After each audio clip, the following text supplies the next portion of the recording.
Do you want to learn how to sound more natural when you speak English? Do you want to know how to learn new words and use them correctly? Well, it's not as difficult as you may think.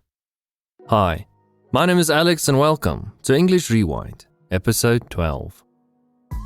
My Japanese vocabulary is about 5,000 words.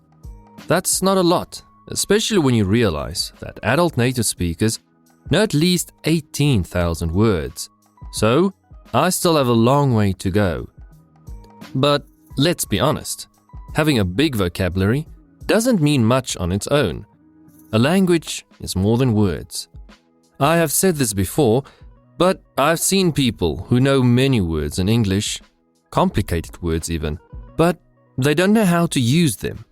They often use them incorrectly and in ways that sound unnatural. In episode 3, I talked about how every word has two meanings. It has a definition and it has a nuance. The nuance of a word is its deeper meaning. Even though a definition tells you what the word means, the nuance tells you when and where to use the word. I then also used the example of the two words beautiful and attractive. These two words are synonyms, so they mean the same thing. But even though they have the same meaning, they are sometimes used differently. For example, you can call a woman beautiful or attractive, but you wouldn't call a flower attractive. So, these two words have the same meaning, but different nuances. You use them differently. Knowing the nuance allows you to use the word correctly, like natives do. When people begin learning a new language, they often start by learning grammar and vocabulary. And the way many people learn new vocabulary is by looking at word translations. So, if the person wanted to learn a new word in perhaps Afrikaans, he would look at the translation of that word in his native language. Perhaps he wants to learn the Afrikaans word gedachte. So, what he will probably do then is find the English word that means the same thing. The English word for gedachte is thought. But even though he now has the translation for the word, he still doesn't know the nuance. The Afrikaans word gedachte might not have the same nuance as the English translation. Even though the definition might be the same, the way you use them might not. And because people often try and learn new words this way, they end up using them in an unnatural or incorrect way. Listening to example sentences is the way I learn new Japanese words. When I listen to and study example sentences, I am not only learning new words and their nuances, but I'm also learning grammar and how to think in Japanese. This way is better, wouldn't you say?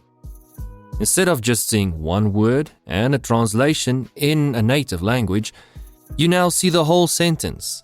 This sentence teaches you everything you need to know about the language. And this too is how native speakers learn. When I started learning Afrikaans and English as a child, I never looked at word definitions in a dictionary. I didn't worry about not understanding a word. If I watched television, read a book, or listened to someone speaking to me, I wasn't upset if I didn't understand some of the words. If the word was really that important, I would begin hearing it in many different sentences. And by doing so, my brain would begin learning the meaning and the nuance of the word in a more natural way. Now, of course, in situations like those, I could also have asked the person in Afrikaans or English, "Tell me, what does this word mean?" And then they would explain it to me in English or Afrikaans. Just remember, learning words this way, it doesn't happen in a day, it doesn't happen in a week, but you eventually do learn the word, and you learn it in a more native and natural way. Now, of course, I'm not saying you may not use a dictionary, and I'm not saying that learning new words without example sentences is wrong.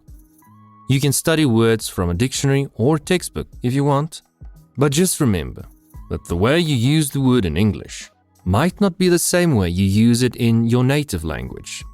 So Try to learn new English words in English. Learn English by using English. Get away from other languages. Get away from translations. Teach your brain to think in English. This is it for episode 12 of English Rewind. Remember, you don't have to understand everything I'm saying in these episodes, but by just listening over and over again, you begin learning like a child does. And when you don't understand something, don't worry. It takes time. Just be patient. Until next time, cheers.